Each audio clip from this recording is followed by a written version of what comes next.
There's still Caz and Casimir all this time. So this is Caz's stories when I'm on my own. Casimir is still going through his spiritual journey.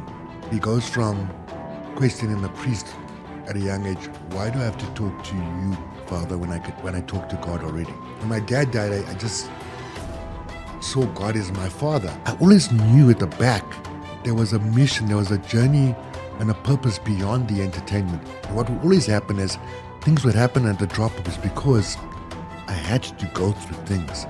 Remember, I was calling for something so huge, trying to manage in my mind and in my heart that I was getting what I was asking for, but I didn't know it. For example, I was not meant to be part of my Neverland. I was not meant to be part of it. So, but I had to go through the heartache, the break, the grind to see what it really takes to get to that place. Welcome to the Listen to Your Footsteps podcast. I'm your host, Kojo Baffoe. In this podcast, I speak to Africans from across a multitude of sectors, including business, art, culture, media, design, technology, advertising, and everything in between, delving into their journeys and reflecting on the lessons they have learned along the way. It's about gaining insight into why and how they do what they do. These conversations offer a treasure trove of takeaways on a wide range of topics, including craft, relationships, wellness, parenting, entrepreneurship, and much more. So my guest today is an old friend who has worn many hats in the entertainment and media industry over the years, including actor, producer, songwriter, TV presenter, and creative director. He's also a strength conditioning and fitness coach. He hosts and produces his own podcast, Strength Out of Struggle, which I was fortunate enough to feature on. So Caz Abrahams, welcome. Pleasure to have you here, bro. Thanks, man. And what a trip after the podcast. Yeah. You went to hospital. So we were talking about after we recorded the podcast. I ended up in hospital that night. First, you talked about you had a pain in the back, and you were in and out of ER, and you were going for your checkup, and like you gotta go for that checkup, and let me know how it goes. Next thing, and then I'm like, I'm in hospital. And then a day later, you sent me a selfie. Hey, look, I'm in hospital too. But I kept on checking up, and you were like, I thought, I'm bugging this guy. Are you okay? You're like, I'm good. And then I'm like, my nose started running. I just had this tension in my neck, this headache. I never get headaches. I asked a friend to massage me, and then the blood started coming down. And there's a difference between a nosebleed when you get punched and just I'm like, why am I bleeding? Just didn't want to stop for like 4 or 5 hours. Finally, we go to ER, tests. I'm choking on the blood at the same time. Long story short, they put me on a drip. They put me on stuff to clot the blood. And the nosebleed stopped for a bit. So I thought, I'm cool. Go home. Next morning, same thing. Back to ER. The doctor said they shouldn't have let you out. You're supposed to be plugged for 24 hours. Now they plug me, long story short, after hours. They want to plug both my noses. And I'm like, I'm claustrophobic. You got to take one out. I think it's mainly bleeding from the right. I'm convincing them it's not going to bleed out the left. She's like, but if it does bleed, we're going to have to now plug there again. I'm like, okay. So they took the one out the left, and here I am with this plug. But it's the weirdest experience because it's not just fluff up your nose. They put this thing, all the way down, say swallow, it's like going down your throat. Yeah. Then they pump it up. Yeah. I'm not a fan of like, so I have an older sister who's a doctor, and my father at some stage, I think in his life, wanted to study medicine. Yeah. And when I was very young, I was asked, would I be interested? And I was just like, nah, like I cringe. I cringe and stuff on TV. And I cringe and stuff on my own body. Yeah. Like we were talking about earlier, like I had multiple ups on my leg, and getting stitches taken out. Yeah. I'd hold up a piece of paper. So you couldn't see it? So I couldn't see when the stitches were being taken out. Like it wasn't painful. Yeah. But if I see it, yes, my brain just works. There was a line from I think it was a cheesy movie, like what? The fear, but the anticipation of death is greater than, or the fear of an experience is greater than the experience itself. Like you build it up enough in your head. And it's funny you say that. One of the world champion boxers I was training, Heki Butler, I asked him, so how do you stay strong? What's your philosophy? He says, fear nothing except fear itself. So I cut it all out because just fearing defeats you. You know, When you have the kind of mind that starts to process what could happen, what could be, and you start going down the rabbit hole. Yeah. Which we both were, I'm sure. The rabbit hole. I was deep in the rabbit hole, bro. Look, I wasn't. I mean, I had a moment, bro. Your experience, like I just told you. Your experience sounded a lot more hectic. It was intense, bro. Than my experience. And I'm still, and I've been having this conversation with quite a few people, like I'm still trying to make sense of it because, so I'm told it's like potentially, it was life-threatening. Like I could have, I'm being told not to put it like that. I could have dropped dead. It is, bro. The clot of blood in your it could have gone to your lungs, your heart, anything. I could have dropped dead. Like, and I know people who have died from it. But because it was all internal, and once the pain on my chest and the pain on my back was gone, like I was like this. And I'm still like this. Bro. So it's the conversations around it where it's like, okay. And I realized 3 days later I was in high care. So I just assumed that, I'm in a ward. Like, no, I was in high care. Yeah. But I think to a certain extent we are showing our age. I wasn't expecting to be in hospital myself. But we're having the kind of conversations, and it feels like it's cropping up a lot. Like we've reached a particular stage in life where conversations become about these kind of things. It's like when you first become a parent, right? And then you become those people that are always talking about your kids. Yeah. Like right? you go from before and after. Nothing else about the kids. Yeah, so before it's irritating when people are talking about their kids. When you got kids, bro. And then you have a kid and then it's like, oh yeah, like they did this and changes everything. At school, that becomes the conversation. And it's feeling like we're reaching the age where those are the conversations, like health and little. And that's why I'm passionate about the health little thing. Things that have happened. But I want to take a step back and go and ask you, what kind of child were you? Like 10 years old. Like 10 years old. What kind of child was Caz? I think at 10 I discovered that there was something in my personality. First of all, I like food. Let's go back from before, because what set me up as a 10-year-old started when maybe I was 5, when it was Christmas, and I think I loved to dance because I came from a very musical family. My uncle helped bring Bob Marley to Zim. My aunts and uncles used to have big afros and clogs. The 70s, the music was playing real, like from Earth, Wind and Fire to everyone. And so Christmas time, they'd have this thing. The kid that dances the best gets the piece of Christmas cake with a tiki in it.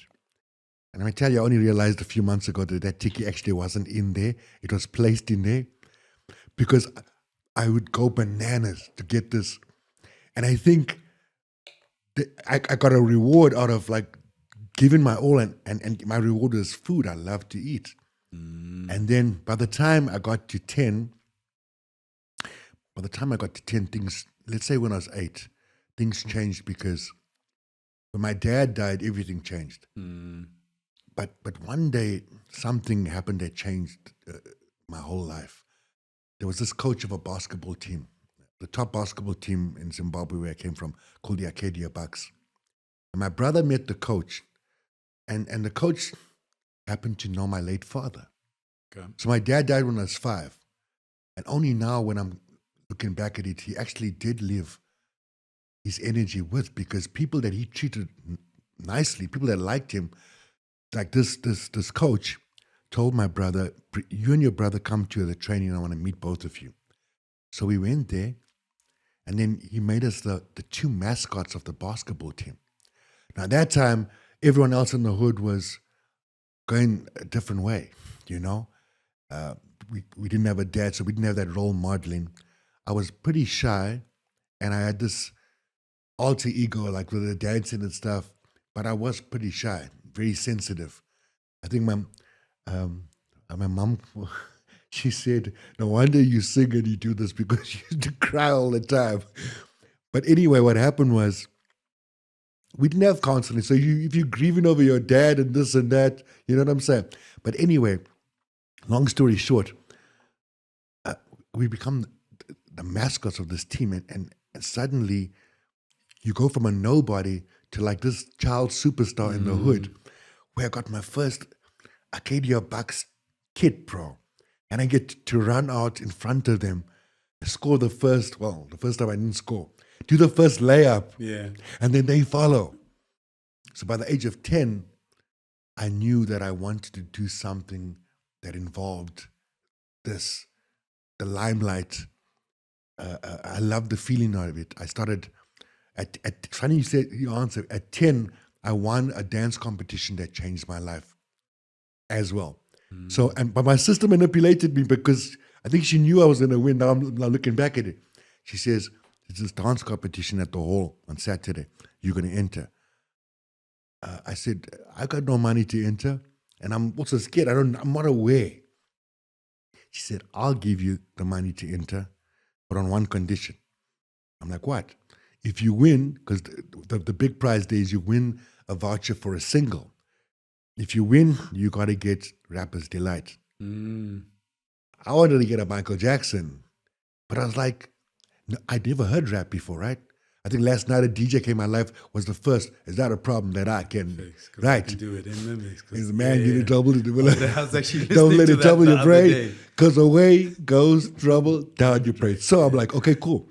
Saturday I go through, and they put you on and you're dancing. But now I'm in the under 12 category because there is no under 10s. So we're there, and they give you a number. And so I grab my number. So it's a dance of you dancing. They stop the music. Then they call out a number, and that number must leave the floor, like cold as ice. And you still. So carry on. No, I didn't even know my number, bro. So dancing, and they call out numbers. Now I'm at some point, I'm turning my number inside, bro. Like, you ain't gonna call me. Yeah, I'm not getting knocked out. So eventually it's out of, there's 4 people on the dance floor. And they call out third, second. Now there's 2 people and me. I'm standing there, bro. I was like, I don't know what my number is. And they call number 7. I don't know. But now in the hood, I've got a nickname. Spiro. Next thing I look at my number, I'm like, what? I've never won anything like this before. And so that changed my life because I got my sweets and I got the voucher and I got the Rapper's Delight album, the single. And I learned every word and I went every day, played it at every friend's house, knew every line. And now this started off the trajectory for where I wanted to be a wordsmith. So I always seen you as, I always imagined you were that kid that, you know, kind of would dance in front of the folks, etc. For food. For whatever it is, right? The interesting part for me is the shyness. Because also, I mean, there's being shy and there's being introverted, and people assume it's the same thing. It's not the same thing. I had a complex actually when I was young, and I'll tell you about that. But how did you eventually have kind of like a persona? Like, how did you then reconcile there's the part of you that is shy and is a little, let's say, withdrawn and, like you said, sensitive. Yes. But then there's a part of you that's just going to jump up in front of all of these people.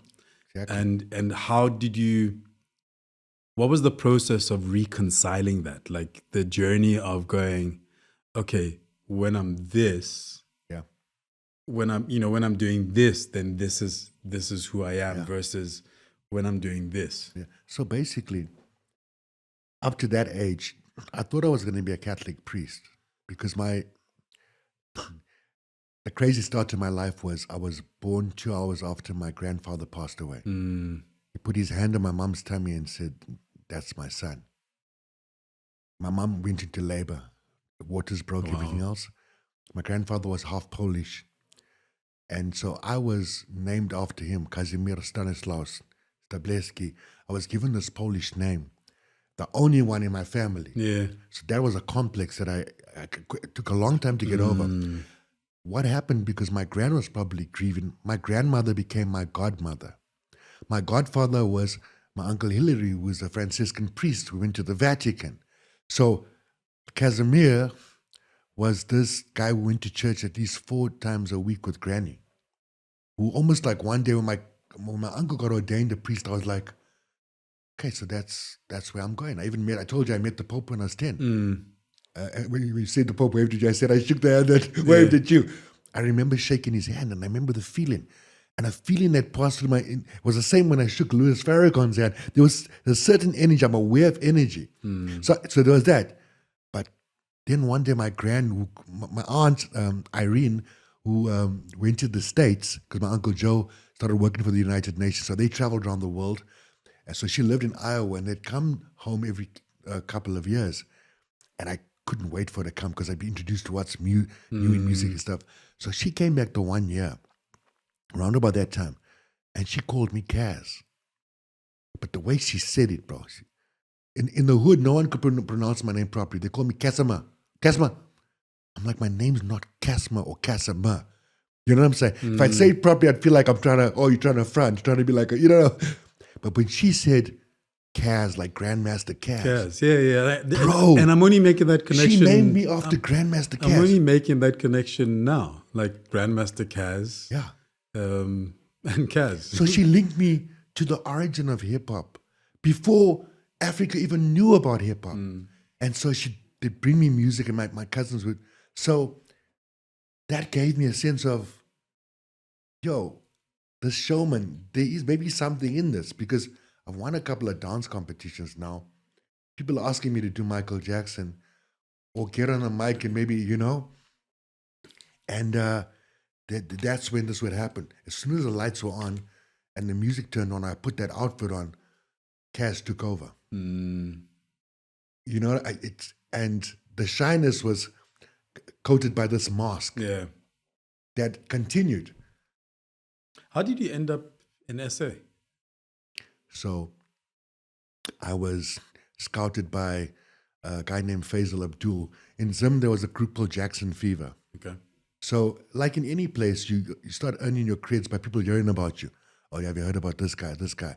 So around town, we'd always have our battles, B-boy battles, even Jackson battles, bro. And I remember one day, there was this place called Brett's where we would go for matinees. And was the other city, Bulawayo, and the guys like sort of challenged me. And I remember a friend of mine who was a DJ, Mr. C. He was in the DJ box. And he was like, "Go Spiro!" And I remember my locks started growing at that time. So I had a nice MJ curl. So I remember at one point, this guy was dancing. I went and I spun. I went to my toes and I grabbed my curl and I pulled it down long. The crowd went mad because as mixed race, not everyone can grow long. So I just added that extra. So after a while, people started talking about me, and then I'd be booked for gigs. So I started making money at about 14, 15, 16. On the weekends, my mom taught me how to sew. So I'd be sewing my Michael Jackson outfit. So I'd go basically to the supermarket. You'd have the uniforms that the guys would wear, a waiter's outfit. Yeah. Just plain white. So I'd get that, and I'd take it to I go to the Indian shop, Dinkum Dudes. I'd get the tassels. I'd take it to my tailor, and I say, copy this jacket, the naval outfit. So then I'd sew my own stuff. I'd sew my own sequins glove. And my mom would help me because my hair started growing long, and you weren't allowed long hair at school. She started helping me like pin it up before school.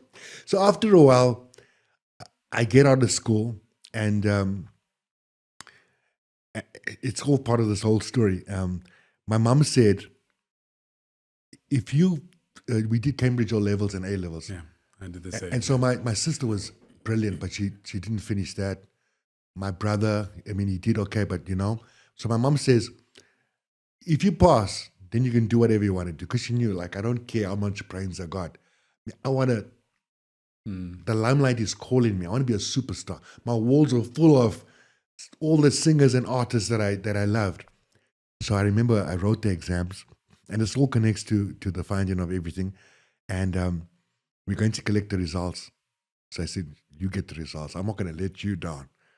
And she opened it up. She gave me the lowest mark first. I was like, I'll let her down. Then she went better. And you only need 5 to pass. Yeah. And I got 5, bro. I was screaming, yes. I was like, she just laughed at me. So with that, she allowed me to go to a model agency, do my dancing, do everything else. Of course, I had to get a job later on. But after a while, the word started spreading. And I finally, eventually, through my model agency, got to do a performance for Edgar's. Edgar's opening up this new store called Tiz. And they heard about me. They said, can you put a little something together for the opening of this thing? So I brought all my guys from the hood. I choreographed in front of our house on the concrete there, and I put the show together. We went there, cardboard boxes, and we tore the place up.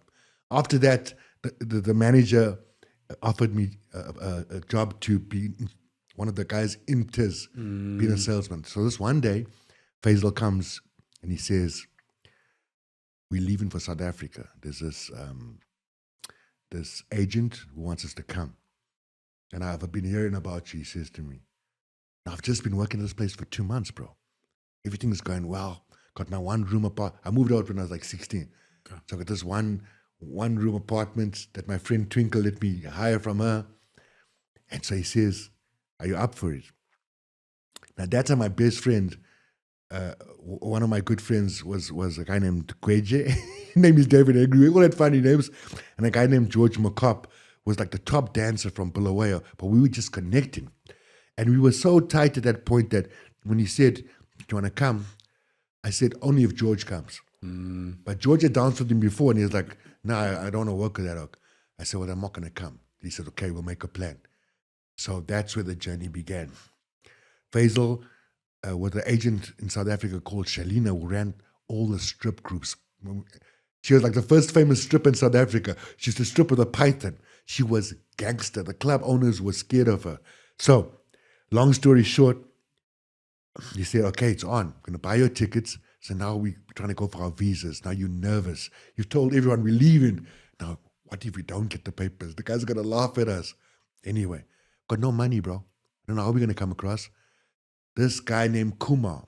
And this starts the story that stays with me forever, because every time I try and I give money, I always give 20 Rand, because this guy named Kumar was I used to do shows for at his shoe shop every weekend, and he'd give us like a pair of shoes or sneakers. He says, take this with you. May this be the beginning of your wealth. He gave me 20 Rand. At that time, 20 Rand was probably like 300 Rand. Yeah. Because eventually we get onto the flight. We got to stop by Botswana. When we're there, they say, okay, where's the money? Anything to clear? Now we try to speak like American, because we had a drink on the plane. Now we think we're internationals. It's like, show me the money. I'm like, oh shit. So we go back to the plane. I said, George, just hide here. Finally, when the plane takes off, we finally made it out. We finally land in South Africa. It's still apartheid. We seen that every white South African is evil. Like, so we go to the dining place.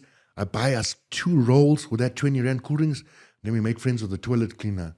Guy was cleaning toilet because we're like, this is the only safe place. He's black. We of color. We all say in Africa, we all black. So there we go. So we pop out, and the Avis ladies are looking at us in a different way. Like, so they thought we were Puerto Rican or something, bro. So I said, just carry on the story. So, I mean, this is a long story. So Faisal helps us get to South Africa. Then we go to Namibia to rehearse the show. We rehearsed the show called Jackson Fever. Then we drive to South Africa. But now I get mumps. all I say to the guys is, I've been dreaming of coming to Joburg. As soon as we see that, I had this postcard from when I was like 5 years old of Johannesburg. I said, one day I'm going to that city. That's my city. So I remember like sweating in the back of this. We drove 22 hours from Namibia, whatever. They said, Caz, we're here. And we're coming from the Gold Reef City side. And all the lights. And I was like, that's all I wanted to see. After that, I was bedridden for like a month. So that's how it began. We stayed in the house, dances, and we started performing all over the clubs in Joburg, South Africa, Pretoria, Sun City. And this show just sort of picked up. It just became massive. So it was actually so you'd put together essentially a production. A Jackson show. We used to dance with the videos behind us, like doing Thriller. So Thriller's there. And at that point, Faisal was Michael Jackson. But Faisal was like the Michael Jackson from Off the Wall. Okay. Now what happened is, now we're trying to get legal in the country, bro. And for some reason, papers get turned on and Faisal's got to leave. Now, people are saying, maybe you should try around the corner. And I prayed that night. And I said, you know what? If God wants us to be here, He'll make us be here. So I told George, let's fill out these forms honestly and from the heart. And I told him straight, I've always wanted to come to this country. I love Michael Jackson. I believe that with this choreography and this, I can share. I know I can uplift people and blah, blah, blah. Bro, it just so happened that the day this lady opened this envelope in Pretoria, the night before she watched Michael Jackson Moonwalker. She messaged, she gave a call to the agent. She says, these guys must come to Pretoria. If they're for real, then we'll see what we can do. So we went through it. She says, make sure you look in the pot. I went there looking like flipping Jackson himself, bro. The whole floor was waiting to see us. She claimed clarity in the passport, three-month work permit. She said you could get another 3 work after that, and afterwards you apply for permanent residence. I got legal by being honest. How did you reconcile that? Like, I mean, you're coming from Zim. There's a particular, like you're saying, particular perception of South Africa. South Africa is a particular point in its history. Before 94, yeah. Yeah, so it's at a particular point in its history where when you come here, I've talked about it before. Like, I grappled when I came here. Yeah. Because, so for example, I didn't even have an idea of colored. You didn't know you were colored. Well, I still don't consider myself colored, but like I didn't even know. With hindsight, there were 1 or 2 people I grew up with from South Africa who were considered colored, but I never considered myself that, and it was never part of the conversation. Like my complexion or anything else was never part of the conversation. At most, my heritage was, right?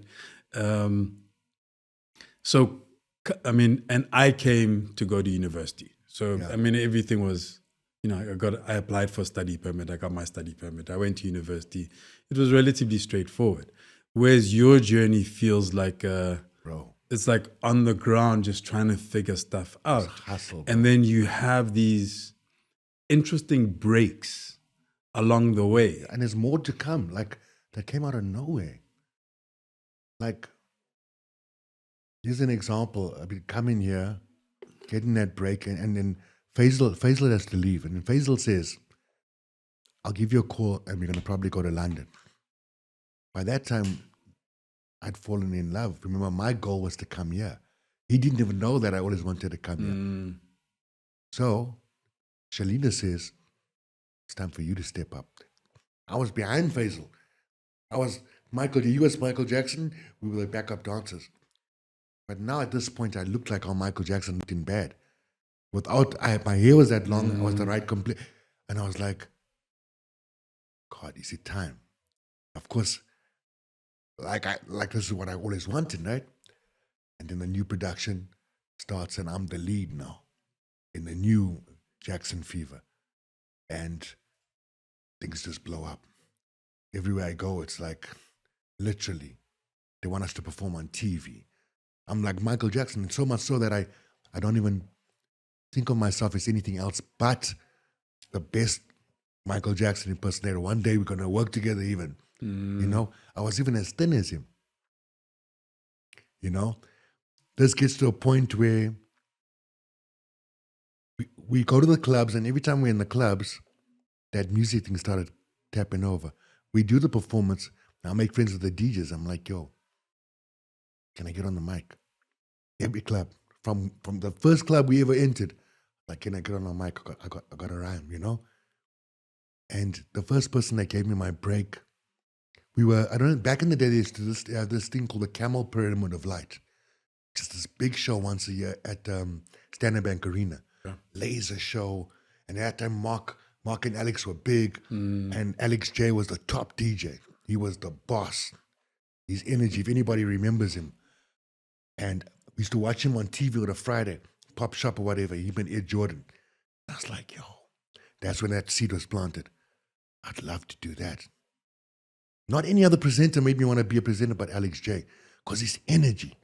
So now, there's the guy I've been watching on TV, and we're on these domes. And so he's over there on the screen. So in between our breaks, I'm like, I'm gonna find my way up there. So I'm like, I'm coming, I'm going to the toilet. So I leave the other dancers. I go now. We're there for like a week. Each day I go and I stand on the outside and try to get his attention. One day he looks back and he sees I've been there every day. Like, what's up? And one day he's like, come in. I'm like, come in. I was like, yo, that's awesome. Now we're getting a couple of words. I'm like, I always wanted to get on that mic like this. I'm thinking. One day he says, boom. Yes, I got one of the dancers here, and he always wanted to say hello on the microphone. The guys downstairs don't even know where Caz is. They think I'm at the toilet. I come to the mic. I look everywhere. I'm like, then Caz takes over. Yo, I'm Caz. And I just go into my rhyme. Give me your rhythm. Give me your beat, not a rhyme. The rhyme I will produce when I begin to shine. I'm like platinum, stronger than silver or gold. So the crowd starts going crazy. The guys look. I see the dancers looking. That moment flipped me. I got a taste of it, bro.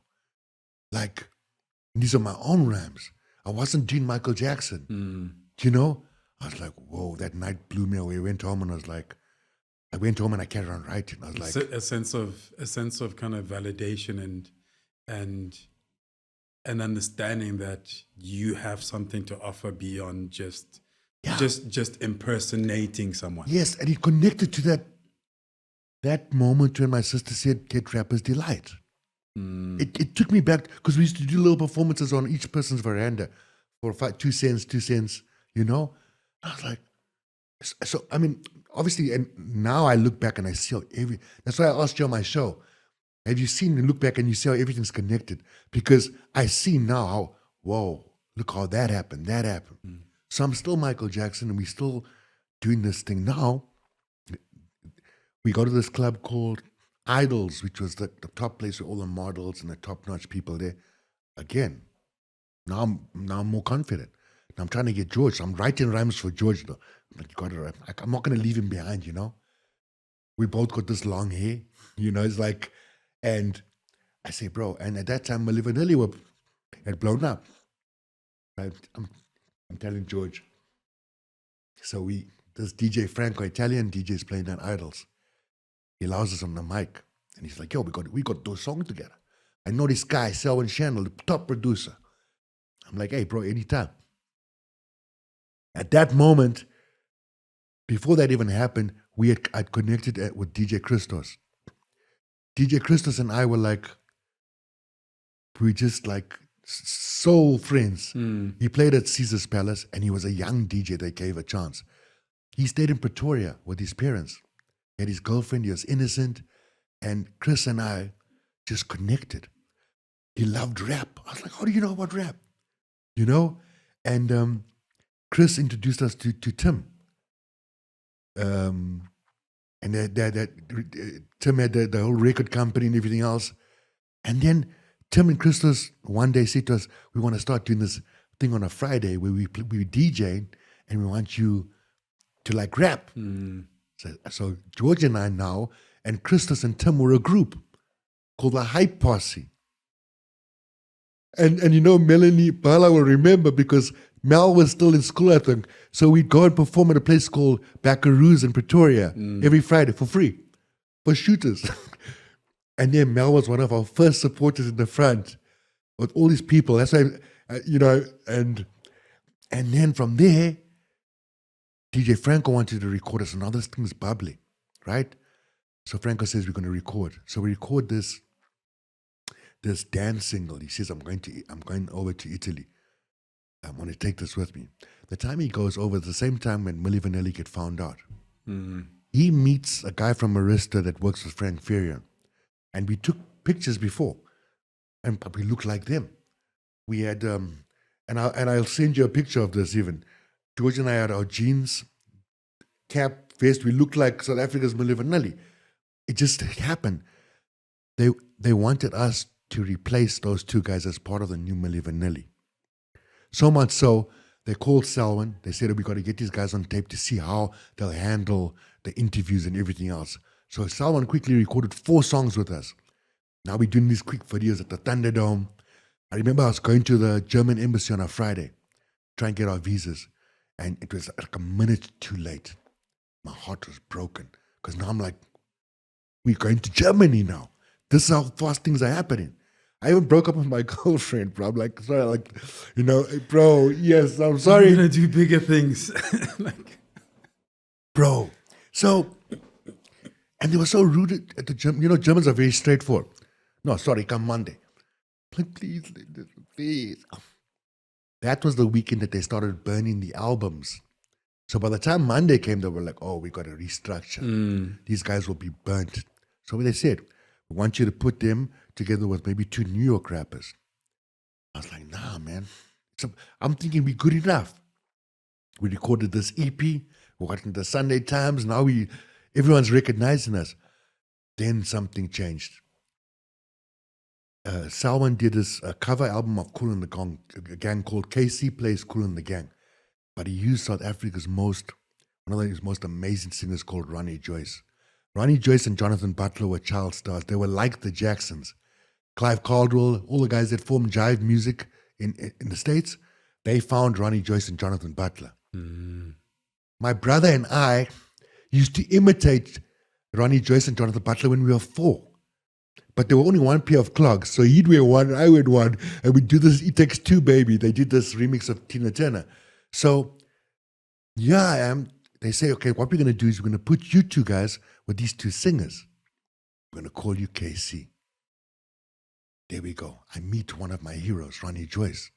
He doesn't even know, this guy is, I'm like, they say we're going to rehearse you guys for 3 months. Then we're going to let club owners come in to see your performances. We do that. And guess who was our keyboard player? Gabby LaRue. Mandoza producer. Yeah. So he brought Gabby as a musical director. Gabby programmed the songs on an MC500, I remember. We learned all our tracks like cover songs, and we did this performance. And then the club owner from Jaggers comes to see us. Now, next thing we booked. Now the dancing is taking a side stand. Now my agent ain't happy. Now we got to reapply for permanent residence. But I said, George, we're going to apply as musicians now. Selwyn helps us sign our papers. Sorry about that. And we get the permanent residence. And he said, we've got to keep quiet, otherwise Shalina will she'll kill us, bro. Literally. And as soon as we got our permanent residence, we were able to tell her, sorry, we're on our own now. And she was angry, but it ended up launching this music career. Next thing, and it gets even deeper than this. Our second performance at Jaggers, my uncle is down. The guy who brought help Bali to Zim, Uncle Joey. He says, where are you tonight? I said, we are playing at this place called Jaggers. He said, I'm coming with this guy who's from the States. Little did I know who this guy was. He brings this guy. He's a bit cranky, blah, blah, blah, blah. So he sits down, and I tell guys, we've got a guy from overseas. My uncle's bringing. I know he's someone important. We perform, bro. Me and George are jumping off the stage doing splits. Ronnie's doing Michael Jackson, like better than Michael Jackson. The second set, this guy, he's smiling now. Selwyn's there, they start talking business. This guy was Danny Sims, Bob Marley's producer. He was married to the model Beverly Knight, Beverly Johnson, the first supermodel, black supermodel, Yeah, I can't remember. Beverly the name, Johnson, but whatever. yeah. He was co-manager of he worked with the Jacksons. He's in the Bob Marley documentary and talking about when Bob Marley fainted in Madison Square in the Gardens in New York. Yeah. So they strike a deal, and then he says, we have a studio in Zambia at Kenneth Kaunda's place. We're now setting up a studio at EMI, and we signing Yuma Sakela. Yuma Sakela is coming back to the country with Danny. All these people are coming, and they want us to be part of the same thing. Within 2 weeks, we signed to this international deal. Now, they said they're going to be bringing American producers to work with us here. Dude, it's like that. They set up the studio at Steeldale. Danny Sims says to me, I remember this conversation he had with me. He says, yeah, I know your Uncle Joe. Uncle Joe is a good man. He says, my nephew, because I was the songwriter in the group. He says, you're the songwriter in the group. Let me tell you something. You're going to be so rich, you're going to be able to air condition your whole neighborhood. I was like, huh? Bro, next thing, I'm on the phone talking to the Jacksons. Wrote a song with Tito Jackson. Amir Bayan, Cool's young brother, he's coming down. He becomes my songwriting mentor. To this day, we're like this. I'm like, I can't believe what's happening. My first album was Cool and the Gang. When Amir says, yo, Caz, you want to speak to Cool? I'm like, hey, Cool, how are you?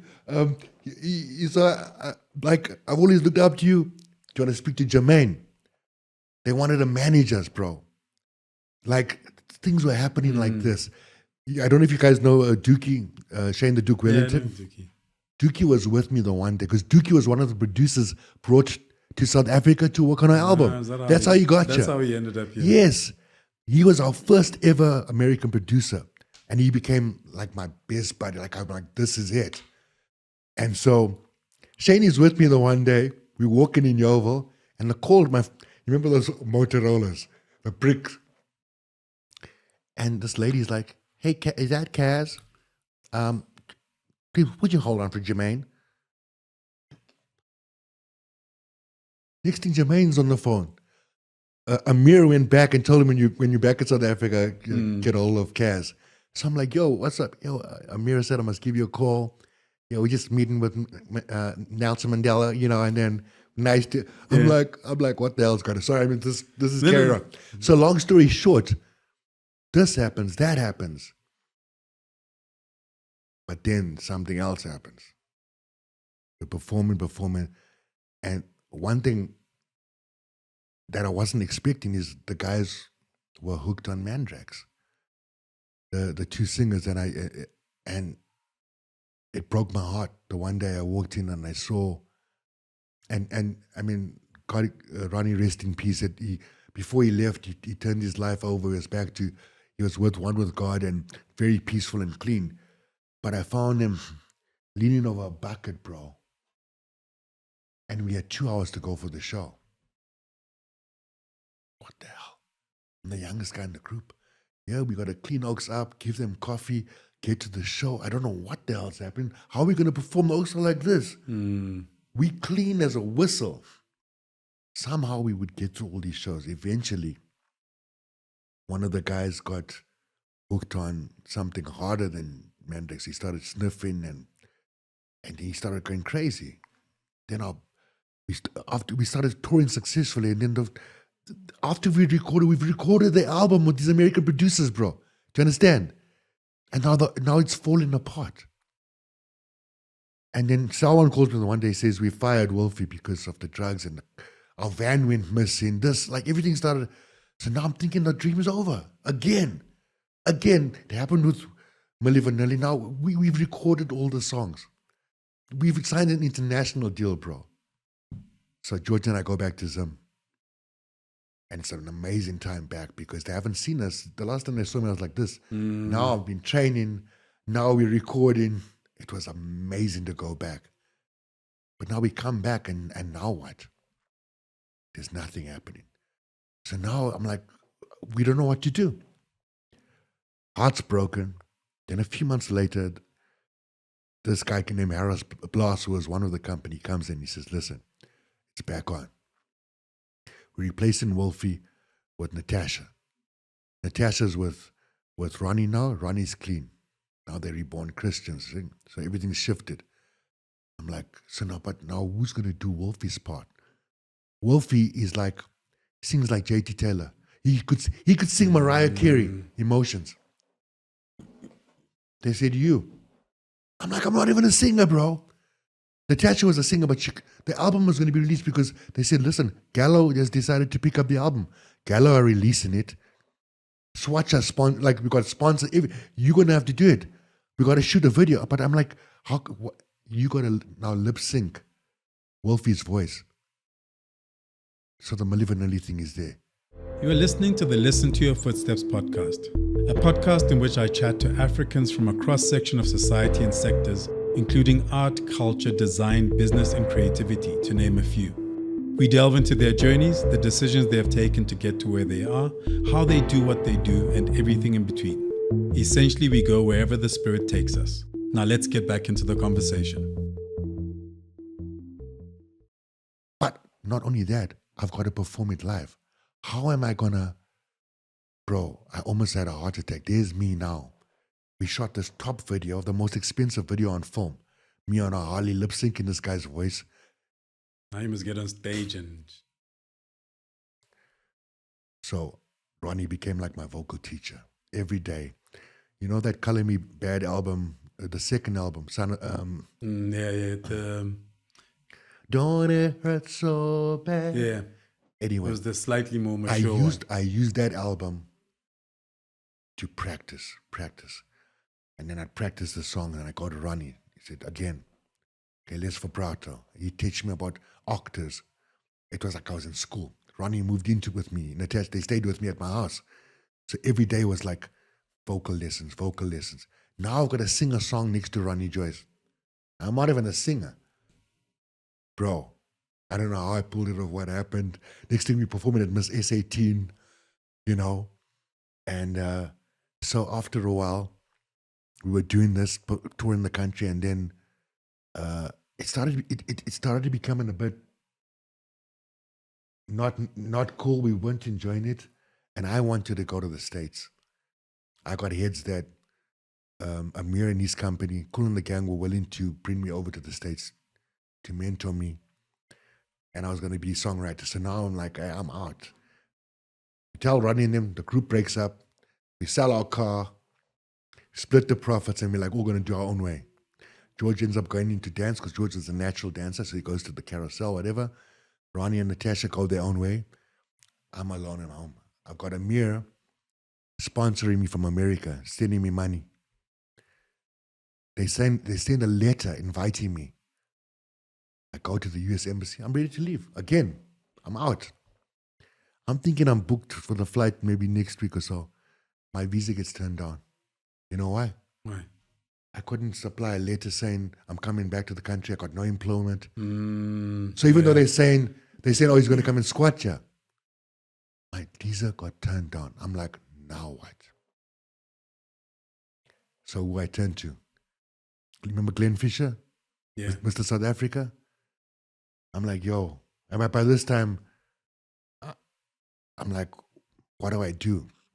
Maybe this modeling game, I don't know. You know, I've been writing songs, but I don't know. I call Glenn Jess. That's his nickname. Jess says, bro, first of all, you got to cut your hair. Second of all, you're looking like a power lifter. Now, in the beginning, I was the thinnest guy in the group. They used to tease me. I remember getting turned away by G3 because I was too small. Gano even said, like, sorry, you're going to have to put in a bit of size. Bro, my heart was broken. I went there 6 months later. It's just like, okay, now. And then I started modeling, and that was part of the story. But now, Glenn was the top model. He knew, and he was naturally gifted. So I said, bro, I don't know what to do. He says, I'll take you to the hairdresser. He took me to the hairdresser, told him what to do. They cut my hair. He took me to the photographer, Oliver, from Amsterdam. Oliver shot the first thing. Now I got my Z card. Then now I'm with ICE. Before ICE was Steeds. So then I became ICE's first male model. And we met around the time when I was with KC, and Duval was designing our clothes for that album cover. So I met you. Yeah. I come into the house and you were there on the computer, and Duval designed all this royal like coming to America. Always with the suits. But the thing is, we got those suits. We did a photo shoot. Gallo turned it down. They said no, we want him to be trendy. Swatch are sponsoring now. Swatch want us to know. Now with the new design, it's like tights. No, we need this guy in tights to show his muscle. So now it's vest, muscle, it all flipped. So we didn't end up going with that album cover. And that's when I saw you the first time at Duval's place in Yeovil. Yeah. You were staying with him. You guys were working together. And that's when I remembered you. And you were cool. I'm like, okay. And then we kept on meeting. So yeah, then events, like then Duval was doing something at the Blues Room. I remember you being there. But what's interesting for me with you, because there are bits, it's like there are bits that I don't see. And there's still much more to come. But there's bits that we don't see. Yeah. So, I mean, we're older now and the industry has changed and we're dealing with kind of different generations who don't necessarily know what things look like at various stages in the past. Yeah. You're recounting the story and you've shared kind of the steps and it comes up a lot when I talk to people, like serendipity. It's like kind of like the universe puts you in the place where you're supposed to be. But it also feels like the moments when it felt like you're at the pinnacle and then you disappear. Bro, that's exactly. And I mean, like there was that era, and then there was Channel O. There was, you were modeling, you were on television, you're doing all of these stuff. And even all those things popped up. And then it feels like you disappear. Exactly. And one of the things I've always tried to understand is, that disappearance. Was it conscious? Was it circumstance? Was it unconscious? And how did it also affect your relationship with the industry? So there's still Caz and Casimir all this time. So this is Caz's stories when I'm on my own. Casimir is still going through his spiritual journey. Okay. He goes from questioning a priest at a young age, why do I have to talk to you, Father, when I talk to God already? From a young age, I felt that I literally, when my dad died, I just saw God as my father. I started talking straight, which is weird. I mean, and so I always knew at the back that there was a mission, there was a journey and a purpose beyond the entertainment. Okay. But I had to go through the entertainment. I had to just go and do that in order to get, so I had to get it out of my system. And what would always happen is things would happen at the drop of, is because I had to go through things. Remember, I was calling for something so huge and trying to manage in my mind and in my heart that I was getting what I was asking for, but I didn't know it. Like I was almost like, for example, I was not meant to be part of Malevanelli. I was not meant to be part of, so, but I had to go through the heartache, the break, the grind to see what it really takes to get to that place. So I have empathy and compassion for someone going through it. So I had to go through the hard knock, because after the modeling started, it wasn't, I went for so many castings, bro, and nothing happens until one day I was like, I can't do this anymore. And I remember this one casting I go and I'm like, I'm just going to be myself. That day I didn't shave my goatee. I would normally be clean shaven. I didn't even have the mustache that I got famous for. That day I went with that. And in the casting I just did me. I joked. Before the camera even, I was just me. Got the job, and it was like this job, they paid me something like 30,000. It was for an international soft drink in Finland, where they wanted me to dance, and I was in the jungle at a hut. It was massive production. I was like, but how now? A few of those things happened. And then we did a pilot for a Dali Tambo show. he was trying to do this romance show, this dating show. I remember me and my ex and a few people were there. And there's this other guy I met at Dalitambo's house named Petro, this Greek guy. He was also going to be in the pilot. And he's like, yo, come and see me. I'm at Gayno's now. You know, Gayno's left G3 now. Gayno was the first lady I went to at G3, but now she formed her own agency. He says, we're starting this acting side, and I think you'd be good at it. I'm like, I always wanted to be an actor, but I also like the singing thing. I'm like, I want to be trespassing, you know? So after this pilot, I got the job to be the lead in the pilot, go to Sun City, shoot, come back. I'm like, let me just go see this guy. I go see Petro. Dude, within a few weeks, Petro gets me a casting for, you know, they had Power Rangers. They had another thing called Strongman Superheroes. Okay. Gets me a casting for the part of Yellow Mantis, this martial arts expert. So I get the part for Yellow Mantis, bro. Because I'd started going for Kung Fu lessons with my sensei. He's in LA right now. But where Soul to Soul was, remember Soul to Soul?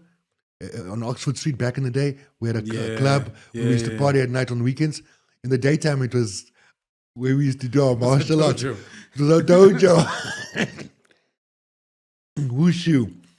So I'd been training with him. So I auditioned for this, got the part. A week later, they said, bro, you got this Chinese guy. Like, here we go again. Again, bro. I'm like, what? Can't I get a break? They said, however, the guy was going to play a bigger part, Roadcat, this guy from LA. He can't do it anymore. Do you want to audition for that? I'm like, please. So Petro went with me and I'm auditioning on camera. The director's throwing things at me to do on the fly. I got to put on the Los Angeles accent and he's behind the camera, almost like my cheerleader. Like, God, you got this, bro. And hey, after that audition, got the job. So we formed Strongman Superheroes, which eventually was on SABC. I got an animated version. I'm the fastest guy on the planet. So you think you're a sprinter? I could run 100 meters in 0.04 seconds, all right? And kick ass in 2 seconds. So that happened. And then this is all close to the Channel O. Then Jackie Chan's in town. And one of my heroes, Bruce Lee. Jackie Chan was the drunken master. So Pedro says, bro, I got your audition for a Jackie Chan movie. You know Kung Fu, you know muscle? I'm like, bro, I know half a kata, but I'm going to take my half a kata and multiply it by 10. He says, action. I go for the audition. Dude, I did my kata, and then I start freestyling stuff that I watched on TV. Yo, wow! I don't know how it looked, but I do think my enthusiasm got me the job. Next thing I'm on set with Jackie Chan, bro. Part of the 10 core team. It was me and David Flock represented South Africa as the bad guy. I'm under David Flock as the bad guy. I even got to have my own lines there because they said, okay, this is what's going to happen. And I threw my own line. Director's like, what did you say? I thought they're going to fire me. Like, no, we're going to write that down. I'm like, oh, shit. Get Jackie Chan. The week after, they're doing Channel O. They start in this new, I'm like, this is the dream. Alex J. So I'm going back to the beginning. Music. Music's always for the foundation. Dance and music. Now, one thing I didn't tell you that I missed is while I was with Christos, Pam Devereaux gave George and I an opportunity to work with Brenda Fassie. Okay. And Brenda just fell in love with us and I became her baby. She's like, my baby. If you look back, anyone, in the Bump Bump video, you're going to see Stan Caz doing comic parts. Became Brenda Fassie's dancer and choreographer. So Pam was working with Brenda. So by the time Channel O came, Pam was with Bob's wife. They were doing the pilot for this and they were going to select these presenters to do the pilot for Mnet. So I remember going for this audition, bro. And I already knew because I watched every 0 Hour Zone, every music video VJ ever. And I was ready. I knew the song I was introducing, the outro, the intro. I even ended up with a motivational thing that ended up in my shows. Solar Salem. Keep reaching for the stars, whatever. You know what I'm saying? We got to the final three and I was one of the top first 5. There's 5 of us. It was Candy, Lomla, myself, Chris Bongo, and Mbuso. Yeah. And we were the first 5. Channel O. I auditioned, I think I auditioned a couple of years, maybe just a couple of years later. Yeah. But yeah, by that time I was just... Oh, Tim was also there. I was too old for it. But also you would have probably done one of those, the easier listening or the raga one or... No, so when I went, I mean, I can't remember when it was, but it was after you guys were on. Like, yeah. Even then Fat Joe and them came. Even after Mimi and them. Fat Joe, so Tumisho. Mimi Kalindo was there, Yeah. etc. But when I auditioned, I remember they wanted high energy.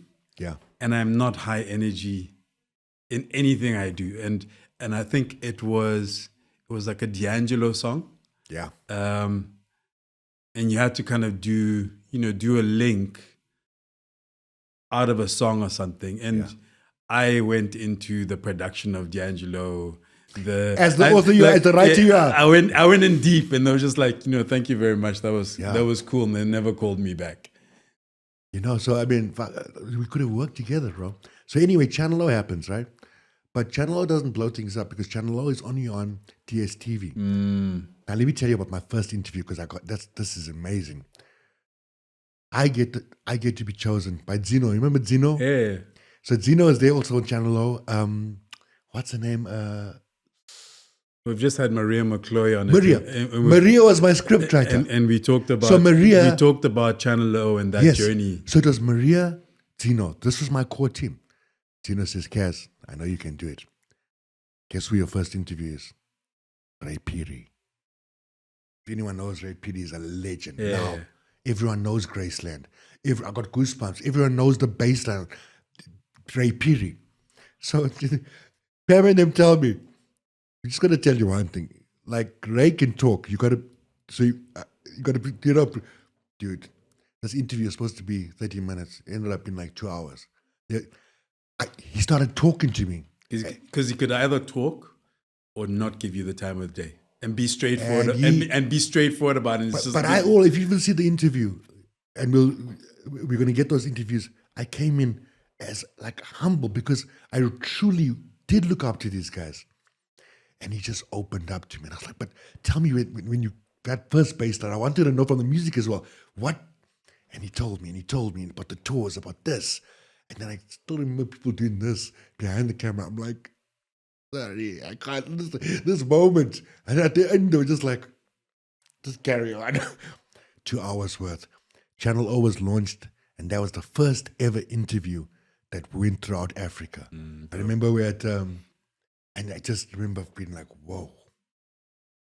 Then I got to interview people like Jonathan Butler, like Omar, hang out with him afterwards. He's just actually recently come out with a new album. Yeah. A couple of months back. And then everything changed. The big break came, the game show. And that changed everything. I get a call that they're doing this game show called Big Bucks Bonanza. It's a Go Bingo in England. It's a franchise. So I know music, so I go to this audition. But I remember going my little Corsa, and in my mind, I'm like, I'm on a roll now. I've done Jackie Chan, just done the Bravo 20 movie, acting with Sean Bean. I'm like, you can't stop me. So he says, action, you got 3 guests here, blah, blah, blah, blah. I turned those 3 guests into Ringo, Paul, the Beatles. And I just started flipping it, freestyling. And they called me back and they said, you got the job. It was the biggest job at the moment. That game show was on primetime Saturday. And it knocked Bold and the Beautiful off number 1. It was before the lotto. In 1 week, everything changed. The TV time, the magazine would come with a scratch pad with my picture on it. I'd go to the restaurant, the 1 week, if no one knew me, the next week people are like looking at me, coming to you like, can you please give me numbers? Like asking me for numbers, autographs. And I was like, what the hell? The first night the show went on, it blew me away. But then afterwards, I remember feeling so empty. You know why? Because the day they told me I got the job was amazing. And then a week later, I got a call that said my brother had just killed himself. It was the 7th of February. I still remember it clearly. And sorry, I got the Channel O job first, and I got the call for Big Buck Bonanza after that. So I got Channel O, then I get this call, and I'm like, this guy, everything I did was to prove him wrong. Like, we fought every day. You're stupid, I'll prove him I'm clever. You thin, you look like an ironing board. I started to train. So now everything I'm doing, and now we're older, and he's in America, he's a counselor, he's a footballer, and so I can't wait to tell Phil. I don't know that this guy was this strong tourist, counselor.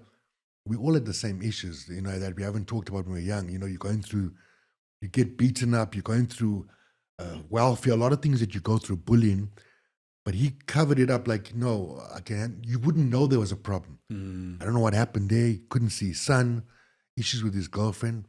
My brother took his own life. The day before my partner's birthday, I went into this like, I didn't even know it was a birthday. And that every year, that cycle ended up messing our Valentine's up. I messed up all her birthdays, and I'm sorry for that if she ever hears this, because it was a cycle. A week later, I get the call, I got Big Bucks Bonanza. And I'm like, how's that? You get the dream job, and you're like, who do I tell now? He's gone. So the day after the show airs, I'm left with this feeling of emptiness. I moved into this little penthouse now in Bedford View. Things are coming together, but I'm alone. Broken up with my partner again. Makeup, breakup, abandonment issues. Keep on pushing away, you know? And that was crazy, bro. So when did you step away? Did you step away? Was it a conscious? So what happened is, Big Bucks went on to be the top show. Then I get news that they're launching the lotto. And they said that only the lotto were allowed to give money on the show.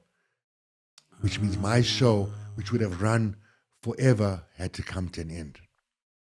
Like that. But the heads of the lotto wanted to see me, to possibly host. So it was out of me and Nimrod to be the lotto host. I unfortunately wasn't born in South Africa, even though I'm half South Africa. My grandpa comes from South Africa. And Nimrod is also an amazing presenter. Yeah. So it was out of Nimrod and me. And we used to always meet in the toilet. He was on Jam Alley, hype each other up and not. So after that, this is what happened. Every other job I'd be asked to go for, they wanted to see me. And then I'd be shortlisted. They'd say, you're a bit overexposed. I got overexposed. No one told me when you get famous, you get overexposed. They're like, you're going to have to take a break. Everyone, like everywhere I went, was like, hey, Big Bucks. Everywhere, bro. Yeah. And they wanted me to have that same personality. Whether I've just been crying, I had an argument, hey, how are you? It's Big Bucks Bonanza. They wanted me to be Caz when now Casimir was coming to grips with this another. I thought this was it. I thought, now you can't stop me. They didn't tell me that after, another thing they didn't tell me is you'll shoot your 23 episodes, whatever, in 2 weeks. You get paid. Yeah, and then you're not. Now it runs for 3 months, but you're getting zero money. At the moment when you're blowing up, that's the moment your pockets are dry. But people are expecting you to still. And it's sad because it's still the case. People are still learning that the hard way today about the industry. Now I'm like, what do I do? Do I go for counseling, therapy? I'm messing up my relationship. This didn't work out. I tried therapy. I cried my ass out. But it was also expensive because now I don't have a steady job. I don't have a steady job, bro. So now I need the help. Then I had to start now, literally, I had to go on antidepressants. I was like, what the hell's going on now? Because of the dump. Again, up, down, up, down. And also, like I told you in my interview, when you were going through the depression, you probably weren't training. At that moment, maybe that week or two, I wasn't in the gym. I was so stuck in this depression because of this up and down. I thought everything was made and then it closes. Then again, another TV show booms up. Then I'll work on my music up, down, and then everything changed with my first child. Now, the one thing nobody even knew is I always wanted to be a dad from when I was small. And the moment Akira was born, and I gave Delia a hard time to pregnant, I was in and out of the home. I only came back like at the end of the pregnancy, and I just, once that child was born, I almost didn't want to go back to I wanted to stay. I wanted to stay at home. So much so that she went out to work for a bit, and I was there with the kid. Her mom and me were with my baby Akira, and just having a lie on my chest, dancing to Sade, to Maxwell, to whatever. And this kid looked identical to me. It's like I gave her mom so many problems. So then I decided I need some sort of consistency. So then I went behind the scenes and I said, I'm going to study everything to do with production and eventing, where I come from. So then I was mentored by a guy named Gavin Mills. Don't forget George. So I started off from everything from a production runner till the end. I ended up running all those summer tours, the Metro Summer FM tour. I was behind there. Okay. So when no one was seeing me, I ended up becoming this producer of events, traveling around the country with this big stage, writing scripts, choreographing. And I thought, okay, I'm behind the scenes. But it's giving me consistency because by now I have my second child, Shiva. And my partner had a daughter already. So now we're on now 3 kids. Next thing, it's 4 kids, Next thing, it's 5 kids. And we would hear every time there's another kid, it's like, how many kids is Caz going to have? But then everything changed with the 6th because we're pregnant with the 6th and I'm talking to this baby. I'm that dad, I'm talking to the baby. Then we go for the tests at about a few months.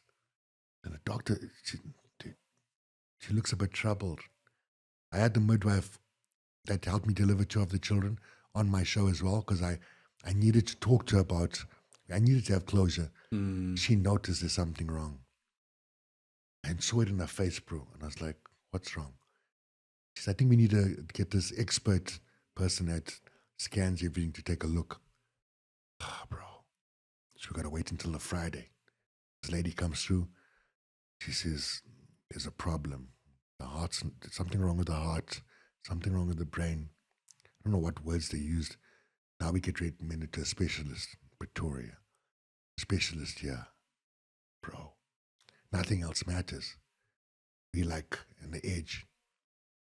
No matter what we try and do. And now we're 6 months pregnant. I'm bonded to this child. We both are. We get told, you can't have the child. I'm like, what do you mean we can't have the child? This child is born straight away because of the problem in the brain. And a lot of parents, they don't talk about this, have gone through this, but you never heal from it. In 1 hour, the child's going to die, and basically you and all your children are going to be on the street because there's no way you could even afford, even if you were a multi-millionaire.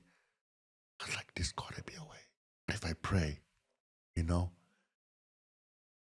Bro, I remember driving home from the specialist, and then we see another specialist, and she's like, even straighter. We've got to do this to the point where my partner's crying. She's like, they've given us a matter of a day or so to, just to sink it in. Yeah. So she's like, then we just got to do it now because I can't anymore. And I'm like, I'm powerless, bro, because I can't, it's not my body. But it's not even like she can make any other decision. So now I've got to now get on the phone and make arrangements with the hospitals, the doctors, to say goodbye to our child. But the child has to be born because it's formed. So we at the Santon Clinic, bro. It's the day before my son's birthday, 22nd of April. I'll never forget it. The kids are at home. I've got to take Taylor to the hospital. I mean, not everyone, and so the kids are also excited that their sister's coming. I've got to drop her off while we're doing this whole procedure. It's going to take a whole day because she's got to be induced. It's got to come natural. She's got to go through full labor, bro. Halfway through, I've got to go and pick the kids up from school. I still got to go and buy Satori a present for the next day because they don't know what the hell's happening. I've got to break the news to the children, bro, in the car, and they just burst out crying. I'm like,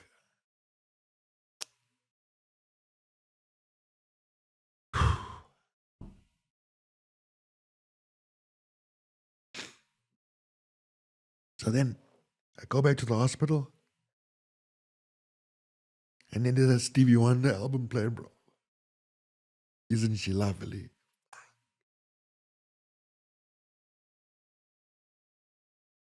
So then, this seems to be the longest day, and I'm feeling like, God, are you punishing me? What have I done wrong? Like, what have we done wrong? So finally the procedure happens, and she's got to have been on drugs to be knocked out. And it's just me, the doctor, and the nurse. And I can feel the tension in the room.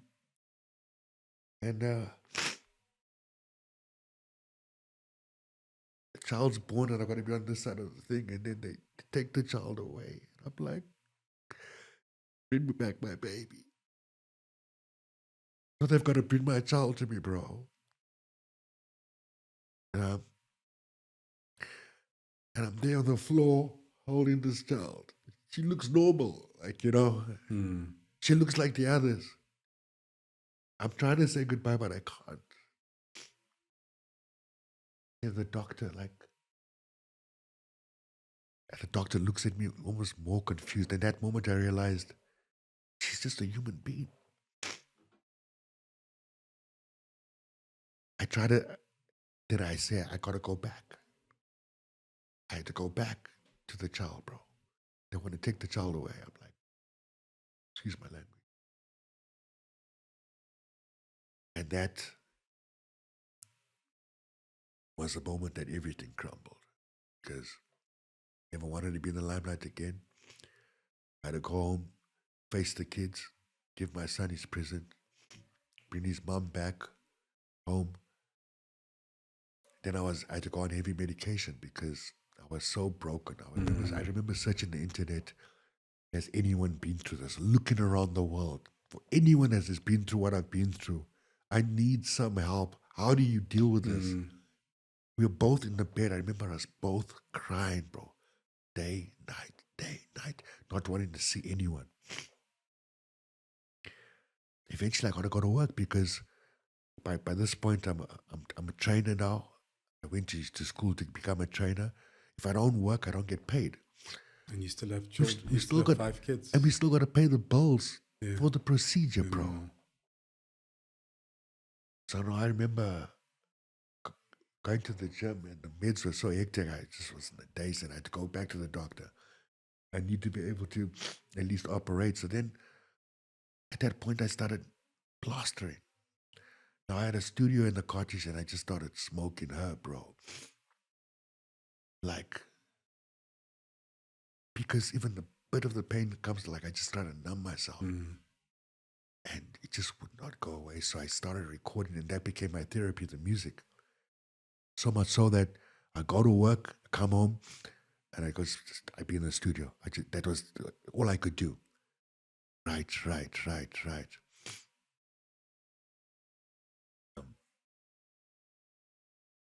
And that's when I wrote the song I'm putting God on the record.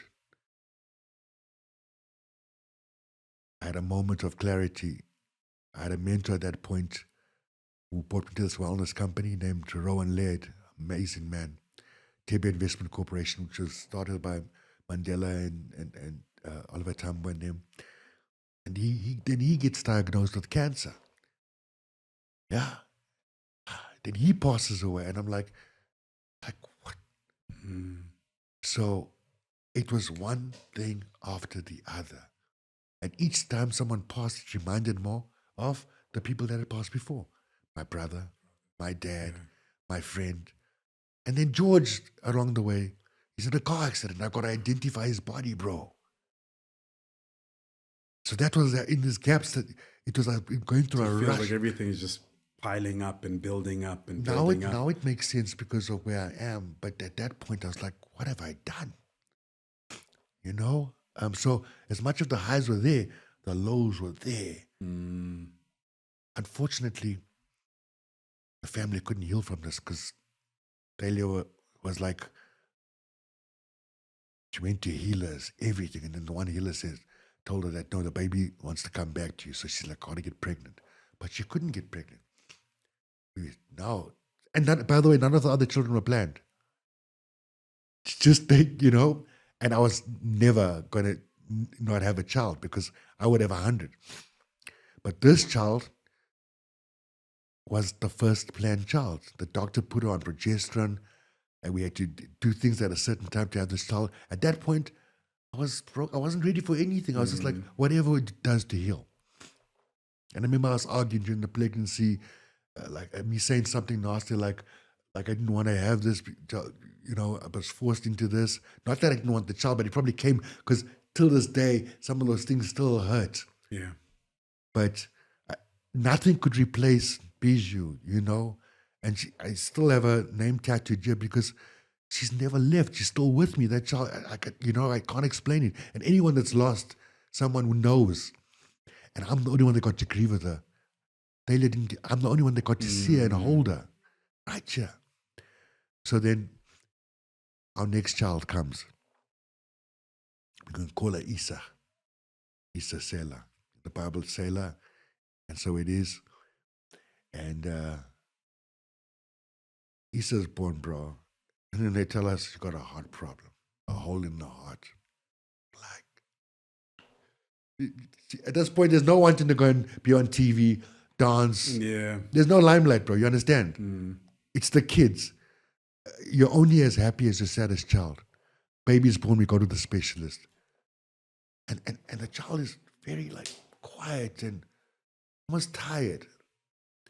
I remember going to work and rushing home to clean myself off, to put on my chest. That's what I would do every day. That's what I needed to do for the first 8 weeks. I think I'm going to heal you. I'm going to heal you. I'm not going to lose you, bro. And then we go to the 9-week checkup and the doctor said that the hole's closed in. It's gotten smaller. It's like, wow, finally. But after that, bro, then the baby's part of that, and then we just couldn't get back. So it's almost like, and I've tried to say sorry in I don't know how many ways for any part that I've played, because, hurt can come across another way, and I always feel like I could have been gentler, but pain is pain, and no one knows a father's pain. I don't think I've ever told anyone like this before, because it's like, so if people want to know where I've been, that's what happened. Then we ended up splitting, and I lost my family. I ended up staying on my own, sleeping on the floor, bro. Nobody even for years. And working through my demons. And I thought to myself, I'm not going to repeat any more cycles. I've got to find out. Yeah. Then you're plastering with alcohol, with weed, with whatever. It became functional. Go to work, nobody would know. Go home, it's another life. Till something scary happened, and then there's a realization. It was almost like one day I felt like God knocked on my door and he says, enough. And he almost made and I'm not talking about a person, God. I think everything is God. Male, female, universe. We are part of God. There was that moment when I realized you're here for much more. If you keep on going on this trajectory, what's the whole point? You know what you're here for. Now Casimir started coming back. And not to be the Catholic priest, but to be a son of the Creator. So a priest still, but a priest to all. Along the way, I got news from my family that my dad came from the bloodline of the Prophet Muhammad. That shocked me because I thought I was Catholic. But no wonder every time that the sailors in the song, they would be singing, something would pull me. Allahu Akbar. Like, what does it mean? Something would pull me. I'd be like, no. Everywhere I'd go, people would just assume that I am because of how I look. They would assume my name is Kasim. So one day I embraced it all. A friend named Mo gave me my first Quran in English. And I read that. So I had read the Bhagavad Gita, the Bible, the Quran. And because I'm from the bloodline of Abraham, I was like, let's go back to what Abraham didn't intend for his family to split and fight. Because everyone, Christian, Islam, Jewish, all come from Abraham. And then my name is Abraham. So in essence, the past few years I've been in service, refining, facing my demons, being celibate, knowing that I've again to another relationship. And everything I do now is in service to the high, and hence strength out of struggle. Okay, yeah. Because knowing that what I went through, I'm not the only one. And so when I'm talking to all my guests, and that's why I have so much things to relate to, I'm like, oh, I've been there. And now you know why. You know? And I knew that by me or somebody else telling their story in an authentic space, because everyone thought I was this hyper Caz, this is who I am.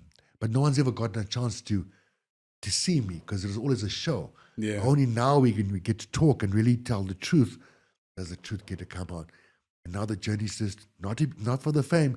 If anything happens, it's a side effect. I need to leave this space better than when I arrived. I need to finish the cycles. It ends with me. Like dude said in Amistad, give us free. I represent everyone that came before me now. I'm trying to heal my relationship with my ex, with my children, you know, because a part of them still remembers this. So every day is a learning, every day is a growing, but it's in service now.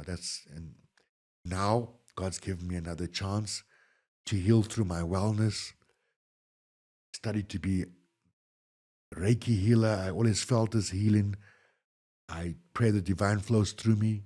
And I want to use whatever I've been through to be better and help someone see their own light, you know, because I believe the God is within all of us. I mean, I was going to ask kind of, but I think you've answered it. Just around, you know, like today you sent me a track that you're involved in, right?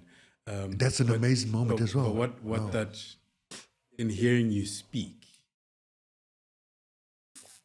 it's the separation of, I think the challenge often when we look at, say, creativity, especially in this day and age, when, you know, if you knit, people go, why don't you make more and sell them? Right? Anything that you're doing, and it's something I'm grappling with right now, right? From a writing perspective, for example. Because it must always be functional, when you're doing it just because, people struggle to reconcile it, right? So and I'll be honest, like I went back and listened to some of even your older songs, and it's like, but I was listening with a particular ear. I'm listening with the ear having been in the industry and kind of going, yeah, I mean, it's nice, but in terms of where we are today in music, it doesn't quite fit. But in hearing you speak, it's like, it doesn't matter, because it doesn't feel like that's the purpose. You can do this and you will do it because in a particular moment, you feel that's what you want to do. It's my healing. And it doesn't matter. Yeah. It doesn't matter where it goes. It doesn't matter what's going to be done. And you can't control what with song pops or not. But what happens with creation is it comes. And each song came from a place, like I released songs under Caz Abrahams and under Chocolate Hut. Chocolate Hut is a space where I collaborate with musicians. I'm like, who do I want to work with? I want to do a song with RJ, someone I helped launch into the industry. Yeah, I mean, he talked about it like in the interview I had with him. So working with him was amazing. And then I want to do a song with Arden World. So I collaborate. And my idea, because I understand the music industry, is I'll make these songs awesome songs that if it pops off, there's a financial share that the artist, because I'm my own record company, and I admired Prince, he wrote Slave, so I do everything. That's why I signed RJ in the first place, to give him freedom and emancipation. So I signed joint ventures. I'm like, let's collaborate. You get your share, I get my share. I got my publishing company with Sheer, top publishing company in Africa, now downtown. CCA released my stuff. So I'm my own record company. So I release what I want to, not for radio, for whatever. And some will go for I'll submit to radio for airplay. Some I just do for now. So there's Chocolate Hut, and it's done exceptionally well. Today's song that I released was amazing because I was at this on a piano track that was working on it. It just sounded so nice. And I would be playing it for people. I'm like, what do I do with this song? I didn't know that my niece could sing. My sister said, do you know that she sent me a video of my niece singing, my sister's daughter? Now, obviously, I've grown up here since 17, 18, away from my family. I've been on my own all my life. So I didn't really know. I hear this kid's voice. I'm like, whoa. So I send her the track. I'm like, go to the studio. I'll send you money. I want the song in our language that we grew up with. We grew up speaking Shona as well. Now, with where my mind and heart is, I was imagining when Jesus was preaching to the 5,000, he was on the Mount of Olives, he was preaching there. So I had this image, even my company name One Up, I had an image of like almost a Jesus from holding his hand up like this and everyone there. So I had this vision of a chant saying, come here. Like, come to this gathering, this great gathering. So in Shona it says, Huyakuno, Huyakuno, Huyakuno. Huyakuno means come here. And then I said, I want that. And then in the end, you're going to say Ndinokuda, which means I love you. So we're calling people, and almost like God calling them, that spirit, to tell everyone that I love you. So then she went in and she did her ad-libs. And I had some nice, and it came out, and everyone I've been playing for, boom. So she didn't even know I was going to release it. Yesterday was my birthday, and I was like, for me, birthday is now about giving more than receiving. Like, I have rituals that I do. And I was like, I set goals as well. I want to release a song for my birthday, for Mandela Day. And I had the song in the kitty. Yesterday, I spoke to the company. I was like, let's register, let's get it going. So between yesterday afternoon, my production manager, Lineker, and I, Kamogelo at CCA, got the shit. Everyone came together, and we said, let's make it happen. I want the song to drop today. And I sent it to her just like 2 hours ago. She didn't even know. I said, I'm like, by the way, I just released a song today. She's like, Uncle Caz. So her name is Queen K, but it's my niece, Kaylin Abrahams. Very talented. Also had ups and downs, but her pain comes through this. And you know, who knows what happens, you know? And so the first person I got to share it with you, I sent to a few people, and it's out. Chocolate Hut, new single, Ndinokuda. That's dope. I love you. Yeah. That's dope. Full circle. Yeah. My man, I think we could go on for a couple more hours, but thank you very much for coming through. Thank you for inviting me, first of all. And it was... I knew it was going to be an awesome conversation. One of my favorite words now, or cliched words, is serendipity. Like, I was thinking, because we reconnected online like maybe 2-3 years back. But every time we've seen it, let's face it, every time we've seen each other. With you, like with the training. Like, and I'm like, yeah. I didn't know Caz was doing that. Yeah. And then I was like, okay, you know, we must get Caz on the podcast at some stage, and then you beat me to it by inviting me to yours, and it was like, okay, it actually makes sense because you've been doing yours longer as well. I but didn't it's even also- know. But it's also it's like it's not a duplicate of the conversation. Yes. Like it's like two sides of the same coin. So yeah, thank you very much, man. It's a pleasure. And just for you to know, I mean, like, you know, from the beginning, since we first met each other, there was always this natural knowing that we are brothers, we are kindred spirits, maybe because of our backgrounds, whatever. We both grew up in a place where we weren't typically colored, but we were just, I was Caz. I was Casimir. I was a son.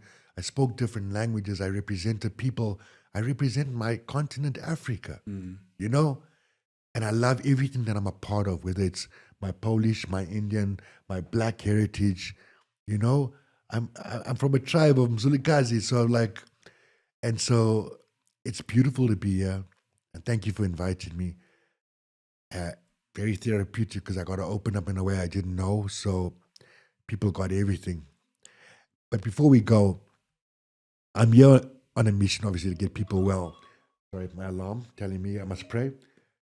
If anyone listens to this interview, just please take care of yourself. Move, eat right, think right, act right, love those that you can. Send your apologies, even if people don't accept it. Get it off your chest because you don't know when your last day is, after our scares as well. And let people know that you appreciate them right now, like I appreciate you, sir. Thanks, bro. Thank you so much.